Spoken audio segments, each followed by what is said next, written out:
మేము బీసీలమంతా ఎందుకు ఓట్లేసినాం సార్ కాంగ్రెస్ పార్టీకి? కామారెడ్డి డిక్లరేషన్ లో కాంగ్రెస్ పార్టీ 20,000 కోట్ల రూపాయలు ప్రతి ఏడాది చొప్పున 5 ఏళ్ల పాటు 1,00,000 కోట్లు ఖర్చు పెడతామన్నా సార్. 1,00,000 కోట్లు ఖర్చు పెట్టే ప్రభుత్వం ఇదేనా సార్? ఇట్లనే ఉంటుందా?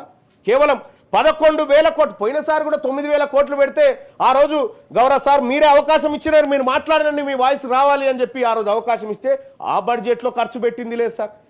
ఈ బడ్జెట్లో చూస్తే కేవలం ఇంకా దారుణాతి దారుణం సార్. 11,000లో 2,000 కోట్ల సార్ మా కోసం ఖర్చు పెడితే ఈ ప్రభుత్వం మా కోసమే ఉందా సార్? ఈ ప్రభుత్వం మా సంక్షేమాన్ని ఏమైనా చూస్తూ ఉందా సార్?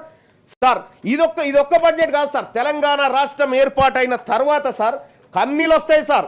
ఈ తెలంగాణ రాష్ట్ర ప్రభుత్వం మొన్ననే కుటుంబ సర్వే చేసి తెలంగాణలో బీసీల జనాభా 56.33% ఉందని చెప్పింది సార్. 56.33% ఉందని చెప్పినటువంటి ప్రభుత్వం ఈ వర్గాల కోసం చేయాల్సినటువంటి ఖర్చు ఎంత చేస్తున్నది ఎంత సార్? సార్ ఇదొక తెలంగాణ రాష్ట్రం ఏర్పాటైతే మా నీళ్లు మాకు వస్తాయి, మా నిధులు మాకు వస్తాయి, మా నియామకాలు మాకు వస్తాయి అని మీరే కాదు సార్, మీరందరే కాదు సార్ కొట్లాడి మనకు మంచి జరుగుతుంది మన వర్గాలకు అని చెప్పి ఇక్కడ ఉన్నటువంటి మీరే అందరు కొట్లాడి సార్. ఆ రోజు మనం అందరం పోరాటం చేసినాం. మీరు పార్లమెంటు మెట్ల మీద పడుకొని ఆ రోజు అహోరాత్రులు 48 గంటల పాటు చల్లు వణుకుట తెలంగాణ ఉద్యమాన్ని చేసిరు సార్. నిజంగా మాకు వస్తున్నాయా సార్? 2014 నుంచి 2025 దాకా జరిగినటువంటి బీసీలకు జరిగిన మోసం సార్. 2014-15లో మాకు కేటాయించింది 4,311 కోట్లను కేటాయించారు సార్. ఖర్చు చేసింది 1000 కోట్లు సార్. అంటే ఇక 3,220 కోట్ల రూపాయల సొమ్ము బీసీల సొమ్ము ప్రభుత్వం మిగిలించుకుంది సార్. మంత్రి గారి ఆన్సర్ తర్వాత నీకు supplementary sir. Thank you sir. Honourable minister. గౌరవ సభ్యులు అడిగినటువంటి ప్రశ్నలకు సంబంధించి అధ్యక్ష, బలైన వర్గాలకు సంబంధించి ప్రత్యేకించి 11,000 కోట్ల రూపాయలు కేటాయించినప్పటికీ 2,400 కోట్లు ఖర్చు అయిందని చెప్తా ఉన్నారు.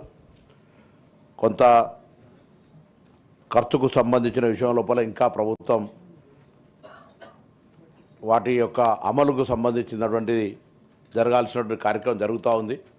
ఇది కాక వారు 2-3 ప్రశ్నల్ని వారు మాట్లాడినారు. ఉదాహరణకు విదేశీ విద్యకు సంబంధించి గతంలో ప్రభుత్వం 300 మందికి మాత్రమే ఇస్తూ ఉండే, ఇప్పుడు దాన్ని 700కు పెంచి గత సీజన్ నుంచి 700కు గౌరవ ఉప ముఖ్యమంత్రి గారు ప్రత్యేక చొరవ తీసుకొని ముఖ్యమంత్రి గారితో మాట్లాడి అందులో పిసిసి మా ఎమ్మెల్సీ మహేష్ కుమార్ గౌడ్ గారు మిగతా క్యాబినెట్ అంతా కూడా మద్దతు ఇవ్వడంతో విదేశీ విద్య ఒక పెట్టుబడి బలైన వర్గాలకు సంబంధించి విదేశాల్లో ఉన్నత విద్యను అభ్యసించుకొని చాలా బాగుపడతాయి కుటుంబాలు అనేటువంటి ఆలోచనతో 300 డబల్ కంటే ఎక్కువగా 700కు చేయడం జరిగిందనే మాట వారికి గౌరవ సభ్యులకు తెలియజేస్తాను. అదేవిధంగా ఎడ్యుకేషన్ సంబంధించి ఇంటిగ్రేటెడ్ ఈరోజు దాదాపు 100 నియోజకవర్గాల్లో 200 కోట్ల రూపాయలతోటి ఇంటిగ్రేటెడ్ హాస్టల్స్ గురుకులాలు నిర్మాణం అవుతున్నాయి అధ్యక్ష.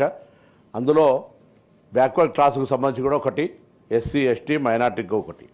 ఆ విధంగా దాదాపు 200 కోట్ల అంటే ప్రతి 50 కోట్ల ఒక బ్యాక్వర్డ్ క్లాస్కి వచ్చినట్టయితే 100 చొప్పున 5,000 కోట్ల పైన బ్యాక్వర్డ్ క్లాస్కు సంబంధించినటువంటి మరి హాస్టళ్ళ నిర్మాణం జరుగుతూ ఉన్నది.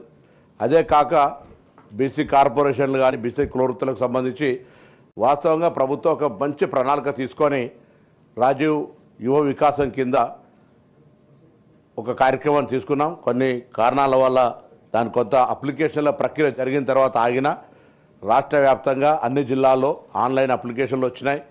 క్షేత్రస్థాయిలో వాటికి సంబంధించినటువంటి బ్యాక్వర్డ్ క్లాస్కు లాభం చేయాలి, న్యాయం చేయాలనే ఆలోచనతో ప్రభుత్వం చిత్తశుద్ధితో ఉన్నది. కొంత గత ప్రభుత్వాలకు సంబంధించినటువంటి ఆర్థిక సంక్షోభాన్ని నేను ఇప్పుడు మళ్ళీ అది కారణమని చెప్పడం లేదు, కానీ గతంలో వాళ్ళు 10 సంవత్సరాల్లో కూడా 2,400 కోట్లు చేరినటువంటి అంశాన్ని దృష్టిలో పెట్టుకోవాలి. వాళ్ళ 10 సంవత్సరాలు లెక్క తీస్తే మొత్తంగా చెప్పారు మేము కూడా చెప్పాలి, మనం కూడా చెప్పాలి. 10 సంవత్సరాల్లో చేయనటువంటి దాన్ని దృష్టిలో పెట్టుకొని అయినా మనం ఇంకా చేయాలి. నేను గౌరవ సభ్యునికి ధన్యవాదాలు తెలియజేస్తా ఉన్నా. మొన్న కూడా సభలో మనకు చర్చ వచ్చిన రోజు తప్పకుండా తమరికి విజ్ఞప్తి చేసినాం. గౌరవ కౌన్సిల్ చైర్మన్గా ఒకసారి అటు గౌరవ ఉప ముఖ్యమంత్రి గారిని కూడా విజ్ఞప్తి చేసినాం. ప్రభుత్వం తరఫునే తొందరలోనే ఒక బలహీన వర్గాల ప్రజాప్రతినిధులు సమావేశం ఏర్పాటు చేసి అందులో తీసుకోవాల్సిన చర్యలు, కేటాయించబడ్డ బడ్జెటు, సంబంధించిన అంశం లోపల ఈ ప్రభుత్వం పూర్తిగా అందుకోసమే ఇవాళ కుల సర్వే చేసింది. కుల సర్వే ప్రకారంగా ఒక దానికి ఎక్స్పర్ట్ కమిటీ వేయడం జరిగింది. ఆ ఎక్స్పర్ట్ కమిటీ నివేదిక మీద కూడా చాలాసార్లు సందర్భాల లోపల సమావేశాలు ఏర్పరచుకున్నాం. ఒక ప్రణాళిక తయారు చేస్తున్నాం. ఏ విధంగా ఏ స్కీమ్లా ఎవరిని మనం ఆ కమ్యూనిటీ బ్యాక్వర్డ్గా ఎట్లా ఉన్నారు ఎట్లా తీసుకురావచ్చు అనేది చూసినాం. అందులో కూడా అన్నింటికీ మూలం విద్యనే. విద్య ఉన్నట్టయితే కులాలకు అతీతంగా ఎదిగగలిగేటువంటి సందర్భం ఉంది. కాబట్టి విద్యకు అత్యంత ప్రాధాన్యత ఇచ్చే విధంగా గురుకులాలను పటిష్టవంతం చేయడం కావచ్చు, గురుకులాలకు సంబంధించినటువంటి మెనూను ఛార్జెస్ పెంచడం కావచ్చు, వాళ్ళకు పేమెంట్ కూడా గతంలో చాలా కాలంగా పెండింగ్ ఉండి బిల్డింగ్ల కిరాయి కట్టకపోతే బిల్డింగులు ఖాళీ చేసేటువంటి పరిస్థితి ఉంది అధ్యక్ష. దాని నుంచి ఈరోజు పేమెంట్ ఎప్పటికప్పటికి క్వార్టర్లీ క్లియర్ చేసుకుంటూ ఎక్కడ కూడా ఆపరేషనల్ ఇబ్బంది లేకుండా అడిషనల్ కొంత ఇన్వెస్ట్మెంట్ అడిషనల్ అదర్ స్కీమ్స్కు సంబంధించి అంటే స్కిల్ డెవలప్మెంటో లేకపోతే లోనింగో లేకపోతే వాళ్ళకు సెల్ఫ్ ఎంప్లాయ్మెంట్కి సంబంధించిన ఇష్యూలో కొంత ఉండొచ్చు. కానీ అది కూడా రాజీవ్ వికాసం ద్వారా మేము ఆ రోజు పరిష్కారం అయితే అనుకున్నాం. కొంత ఈ జాప్యం జరిగినా తప్పకుండా మరొక్కసారి మీ ద్వారా గౌరవ సభ్యులకు అందరికీ కూడా తెలియజేస్తాను, ఈ ప్రభుత్వం బలహీన వర్గాల అభివృద్ధికి కట్టుబడి ఉంది. దానికి సంబంధించి త్వరలోనే ఒక బలహీన వర్గాల ప్రజల సమావేశం ఏర్పాటు చేస్తాం. ప్రభుత్వం పక్షాన తప్పకుండా ఒక దిశానిర్దేశం తీసుకొని భవిష్యత్తు కార్యాచరణ తీసుకొని దానికి అనుగుణంగా ఇప్పుడు కేటాయించిన బడ్జెట్లో ఖర్చు, రాబోయే బడ్జెట్లో కేటాయించడానికి తీసుకోవాల్సిన చర్యలకు సంబంధించి కూడా తప్పకుండా గౌరవ సభ్యుల సలహా సూచనలు తీసుకొని ముందుకు పోతాం. ఎక్కడ కూడా ఏ అంశం లోపల కూడా అటు హాస్టల్స్కి సంబంధించినటువంటి ఫుడ్ కాంప్రమైజ్ కాకుండా ఎప్పటికప్పుడు పర్యవేక్షణ జరుగుతోంది. మిగతా అన్ని పేమెంట్స్ ఇష్యూ లోపల కూడా గౌరవ ఉప ముఖ్యమంత్రి గారి సహకారంతో ఎక్కడ ఇబ్బంది లేకుండా ముందుకు పోయే విధంగా ఎస్సీ ఎస్టీ బీసీ మైనార్టీ వెల్ఫేర్కు సంబంధించిన విషయం లోపల స్పెషల్ కన్సిడరేషన్ ఉంది అనేటువంటి మాట కూడా సందర్భంగా సభ్యులకు తెలియజేస్తాను. Honourable member short question. Sir, ప్రభుత్వం బలహీన వర్గాల సంక్షేమం కోసం కట్టుబడి ఉంది అని చెప్తా ఉన్నారు సార్. ఏం చెప్తుంది ఆ కట్లు ఇప్పుకుంటే కదా సార్ మా దగ్గరికి ఏమన్నా వచ్చేది. మీరు కట్టుకుంటే మాకు వచ్చేది ఏం లేదు. మంత్రి గారు దయచేసి మీరు చెప్పండి సార్, ఈ లెక్కలు చూసిన తర్వాత మీకు ఏమైనా గుండె తరక్కపోతలేదా సార్? ఈ బడ్జెట్లో బీసీలకు పెట్టిన లెక్కలు చూసిన తర్వాత గుండె తరక్కపోతలేదా సార్? వీళ్ళు ఒక్కరే కాదు సార్, మా బీసీలకు అన్యాయం చేస్తే మా ఎంబీసీల పరిస్థితి అయితే ఇంకా ఘోరం సార్. 1000 కోట్ల రూపాయలు ఎంబీసీలకు కేటాయించి 4 కోట్లు ఖర్చు పెట్టింది సార్. ఇంకా గత ప్రభుత్వం సార్, మరి తెలంగాణ రాష్ట్రం వచ్చి మేము ఏం చేసుకోవాలి సార్? మా కోసం రాలేదా సార్? ఈ రాష్ట్రంలో మేము పౌరులం కాదా? 156.33% ఉన్నారు బీసీలని ఈ రాష్ట్ర ప్రభుత్వం మాకు లెక్క చెప్పినప్పుడు మరి మా బడ్జెట్ ఏది, మా ఖర్చు ఏది, మా లెక్క ఏది సార్? ఒక్కసారి సార్ 2014-15 నుంచి సార్ తెలంగాణ రాష్ట్రం వచ్చినప్పటి నుంచి జరిగిన మోసం ఒక్క 2 ముచ్చట్లు చెప్తాను సార్. 2014-15లో సార్ 4311 కోట్ల రూపాయలు కేటాయించారు సార్. ఖర్చు చేసింది 1090 కోట్లు. దాంట్లో సార్ దాదాపుగా ఒక 74.7% నిధులు మిగిల్చుకున్నారు సార్. దాంట్లో కూడా ఇక 2015-16లో సార్ 78% నిధులు మిగిల్చుకున్నారు సార్. ఖర్చు పెట్టలే. కేవలం 4897 కోట్లు కేటాయిస్తే 1073 కోట్లు ఖర్చు చేసిరు సార్. 3823 కోట్ల రూపాయలు మిగిల్చుకుంది సార్ గవర్నమెంట్ బీసీలది.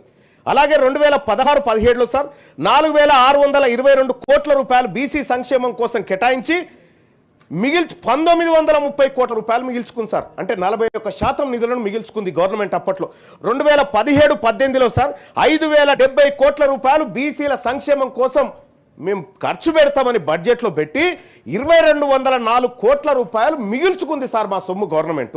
అలాగే 2018-19లో 5764 కోట్ల రూపాయలు మేము ఖర్చు పెడుతున్నాం బీసీల కోసమని బడ్జెట్లో చెప్పి 2220 కోట్ల రూపాయలు మిగిల్చుకుంది సార్ ఈ ప్రభుత్వం. 2000 సార్ ప్రభుత్వం మీన్స్ ప్రభుత్వం is a continuous process sir. అది వీళ్ళు కానీ వాళ్ళు కానీ ఎవరైనా సరే కానీ మేము కూడా కంటిన్యూస్ ప్రాసెస్ సార్ బీసీలం. ఇక్కడ 2018-19లో సార్ 5764 కోట్లు ఖర్చు పెడతామని 2220 కోట్లు మిగుల్చుకున్నారు సార్. 2020-21లో సార్ 4429 కోట్ల రూపాయలు బీసీల కోసం ఖర్చు పెడతామని కేవలం 2900 కోట్లు ఖర్చు పెట్టి 1448 కోట్ల రూపాయలు మిగిల్చుకుంది సార్. ఇది చరిత్ర సార్ తెలంగాణ రాష్ట్రం ఏర్పాటైతే బీసీలకు జరిగినటువంటి నష్టం సార్ ఇది ఏర్పాటైన తర్వాత సార్ మాకు 2014 నుంచి 20 వరకు మొత్తం కేటాయించిన సార్ దాదాపుగా ఒక 7 ఏళ్ల పాటు కేటాయించిన బడ్జెట్ 29,094 కోట్ల 3 లక్షలు కేటాయించారు సార్. దీంట్లో ఖర్చు చేసింది 14,245 కోట్ల రూపాయలు ఖర్చు చేసిరు సార్. మిగుల్చుకున్న సొమ్ము సార్ మా బీసీలది, మా కుమ్మరోళ్ళది, మా మాలోళ్ళది, మా మంగళోళ్ళది, మా శాఖలోళ్ళది, మా ప్రజల సొమ్ము ఈ ప్రభుత్వం మిగిల్చుకుంది 14,800 కోట్ల రూపాయల సొమ్ము మా సొమ్ము మిగిల్చుకుంది సార్ ఈ ప్రభుత్వము. మా కుండలు చేసే కుమ్మరోళ్ళని చూడండి సార్, మా పేద వర్గాలను చూడండి సార్. మా పేద వర్గాల 51% సార్ 2014 నుంచి 2021 వరకు 51% నిధులను ఈ బీసీల నిధులను ప్రభుత్వం మిగిల్చుకొని తింటా ఉంది సార్. మా సొమ్ము తింటా ఉంది ప్రభుత్వం సార్. సార్ ఒక కంక్లూజన్ చేస్తా సార్. ఇక్కడ సార్ ఇంకా విషయం ఏంటంటే సార్ మరి మేము బీసీలం సార్. ఈ తెలంగాణ రాష్ట్రంలో బడ్జెట్లో జమ అవుతున్నటువంటి ప్రతి పైసలో 56.33% మేము వాటా సార్ మేము జమ చేస్తా ఉన్నాం సార్. ఇక్కడ సార్ మేము జమ చేస్తున్నటువంటి సొమ్ము ఒకసారి చూస్తే సార్ 2014-15లో సార్ మేము ఈ రాష్ట్ర ఖజానాకు ఒక్క రోజుకి గౌరవ మంత్రి గారు వినాలే ప్లీజ్ సార్, మంత్రి గారు సార్ ఇవాళ దయచేసి సార్ మాది సార్ పేదవారు 50% ప్రజల అంశం సార్. మంత్రి గారు 2014-15లో 157 రూపాయలు సార్, ఒక్క రోజుకు 157 రూపాయలు బీసీలం జమ చేసినాం సార్ ఒక్కొక్కరం బడ్జెట్లో. కానీ 2014-15లో బీసీలకు ఈ ప్రభుత్వం ఇచ్చింది ₹1.5 సార్. ఒక్క రోజుకి ₹1.5. యాదగిరి గుట్ట మెట్ల కాడ ఒక బిచ్చపోడు కూడా తీసుకోడు సార్ ఈ సొమ్ము గది ఖర్చు పెట్టింది సార్. అలాగే సార్ 2015-16లో 181 రూపాయల చొప్పున రోజుకు 181 పన్నులు ఇతరత్రాల రూపంలో బీసీలము రాష్ట్ర ప్రభుత్వ ఖజానాలో జమ చేస్తా ఉన్నాం సార్. కంక్లూడ్ చేస్తున్నాం సార్. Question hour sir. ఆ తర్వాత కూడా ప్రభుత్వం నుంచి సార్ ఈ ప్రభుత్వం ఇచ్చిన లెక్కలు చూస్తే సార్ మీరు కూడా ఈ లెక్కలు చూస్తే మీకు కూడా బాధ అనిపిస్తుంది సార్. ఎందుకంటే మీరు కూడా మా వర్గాల గురించి ఆలోచించేటువంటి గొప్ప మనసు ఉన్నటువంటి మీరు ఉన్నారు కాబట్టి సాధ్యపడుతుంది సార్ నేను మాట్లాడుకోవడానికి. సార్ 2015-16లో సార్ 2015-16లో 181 రూపాయల చొప్పున ఒక్కొక్క బీసీలం ప్రభుత్వ ఖజానాలో జమ చేస్తే సార్ మా బీసీలకు ₹1.49 ఇచ్చింది సార్. అంటే ఇట్లా చూస్తే సార్ ₹4, ₹2 ఒక్కొక్క రోజుకు ₹3 మా బీసీలకు ఈ ప్రభుత్వం ఖర్చు పెడతా ఉంటే ఈ ప్రభుత్వం మా బీసీల దగ్గర ఒక్కొక్క రోజుకు వసూలు చేస్తుంది 234, 204, 272, 181. సార్ నేను ఒకటి అడుగుతా సార్, మేము పన్నులు కట్టడానికి ఉన్నామా సార్? ఇక్కడ తెలంగాణ రాష్ట్రంలో మేము పన్నులు కట్టడం కేవలం ప్రభుత్వాన్ని నడిపించడానికి పన్నులు కట్టేటువంటి బానిసలమా మేమంతా? నేను క్లియర్గా అడుగుతా ఉన్నా. ఈ రాష్ట్ర ప్రభుత్వం మా ప్రజలకు 56.33% ఉన్నటువంటి ప్రజలకు ఏం సమాధానం చెప్తారు సార్? ఈ బడ్జెట్ లెక్కలతో ఇంకో నెలలో అయిపోతున్న బడ్జెట్ కు 9,000 కోట్ల రూపాయలు ఎట్లా ఖర్చు చేస్తుందో ఈ రాష్ట్ర ప్రభుత్వం చెప్పాలి సార్. లేదంటే ప్రజలకు క్షమాపణ చెప్పాలి సార్. అలాగే సార్ ఇవాళ మాకు ఎస్సీ ఎస్టీలకు ఉన్నట్టు బీసీలకు సప్లాన్ ఉంటే సార్ మాకు ఈ బాధ ఉండకపోయేది సార్. ఇవాళ ఖర్చు చేయకపోతే వచ్చే ఏడాది క్యారీ ఫార్వర్డ్ చేస్తారనుకుంటున్నాను. నేను చెప్తా ఉన్నా సార్ ప్రభుత్వానికి, మాకు కూడా కామారెడ్డి మేనిఫెస్టోలో పెట్టినట్టుగా బీసీ సప్లాన్ అమలు చేస్తారా చెయ్యారా? 2 ఏళ్ల కాలం గడిచిపోయింది. మీ ప్రభుత్వ వైఖరి తెలియజేయండి. ఓకే, నెల్లికంటి సత్యం గారు. అధ్యక్ష ధన్యవాదాలు.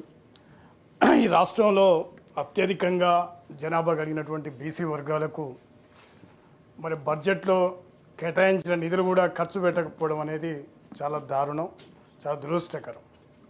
ఎందుకంటే అరకొర బడ్జెట్లో పెట్టేటువంటి నిధులే అతి తక్కువగా ఉంటాయి. మరి ముఖ్యంగా గౌడ సోదరులకు మరి ఎక్స్గ్రేషియా కానీ అనేక మందికి పెండింగ్లో ఉన్నాయి. చాలా సంవత్సరాలు పడిపోయినటువంటి సందర్భంగా వాళ్ళ ఎక్స్గ్రేషియా కానీ వాళ్ళకి సంబంధించిన అనేక అంశాలు పెండింగ్లో ఉన్నాయి.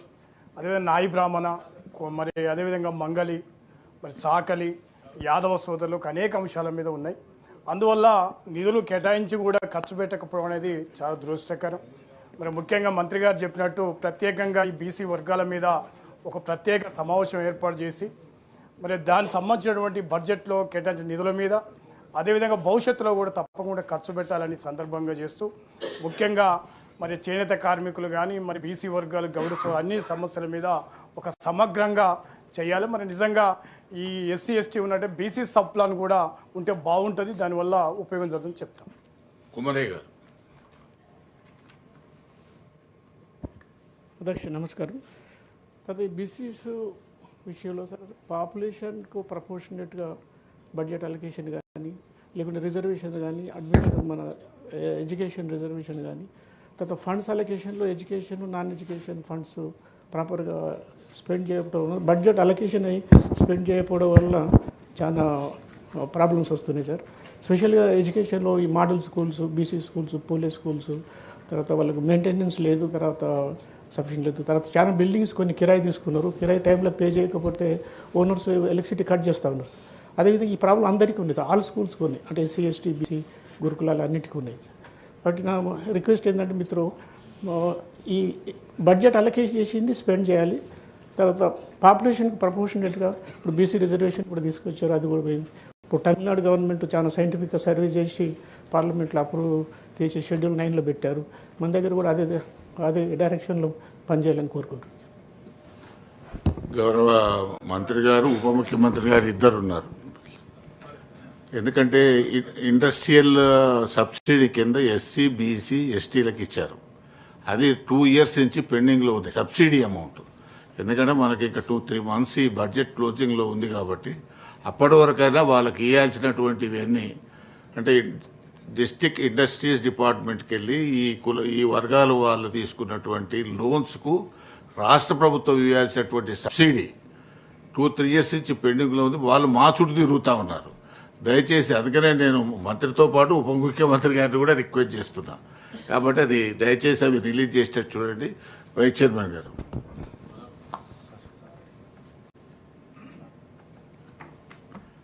అధ్యక్ష, ధన్యవాదాలు సార్. మంత్రి గారు వివరంగా సమాధానం ఇచ్చినారు సార్.